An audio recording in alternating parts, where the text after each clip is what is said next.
আসসালামু আলাইকুম সমাজ ভিউয়ার্স, কেমন আছেন? আমি মোহাম্মদ জাকারিয়া, পল্লী চিকিৎসক, মোটিভেশন স্পিকার। আপনাদের মাঝে আবার স্বাস্থ্য বিষয়ে আলোচনা নিয়ে আসলাম। অনেকে অনেক কমেন্ট করেছে, তো বন্ধুরা আপনারা প্রথম থেকে শুরু করে অবশ্যই শেষ পর্যন্ত না টেনে অবশ্যই শুনবেন। আজকে খুব গুরুত্বপূর্ণ বিষয় আলোচনা করব আপনাদের সঙ্গে, তাহলে মনোযোগ দিয়ে শুনুন। তো প্রথমে আপনারা লাইক দিবেন, সাবস্ক্রাইব করবেন, নোটিফিকেশন অন করবেন, তাহলে প্রথমে ভিডিও আসলে আপনারা প্রথমে পাবেন।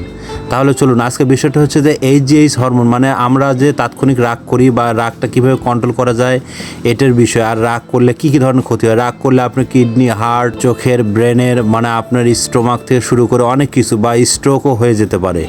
এই জন্য আপনারা রাগ করবেন না এবং আপনার ব্রেনে সবসময় পজিটিভ কথা বলবেন, পজিটিভ ওয়ার্কিং, পজিটিভ থিঙ্কিং, মানে চিন্তা চেতনা সবসময় আপনার মানে ভালোর দিকে থাকবে আর কি।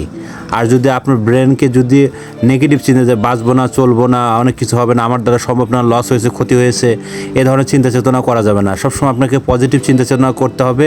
তাহলে আপনার ব্রেন বলবে যে সব কিছু ওকে আছে, আমি লাইফটা সাকসেসফুল হতে পারবো, আমি অনেক কিছু করতে পারবো। তো বন্ধুরা, আমাদের ভিউয়ার্স, আমার 100 বছরের প্রতিষ্ঠান এবিএস মেডিকেল প্রতিষ্ঠান। এখানে আমাদের ডিসক্রিপশন বোর্ডে লেখা আছে, এখানে হোয়াটসঅ্যাপ, ইমো এবং কল আছে, আপনারা যোগাযোগ করবেন। আপনারা ভালো থাকবেন। আবার নিত্য নতুন ভিডিও নিয়ে আপনাদের সামনে আসবো এবং কমেন্ট বক্সে লিখবেন কী ধরনের আপনারা রিলেটেড ভিডিও চান। তো ভালো থাকবেন, সুস্থ থাকবেন, আবার কোনো এক সময় ভিডিও নিয়ে আসবো। তো সবাইকে ধন্যবাদ।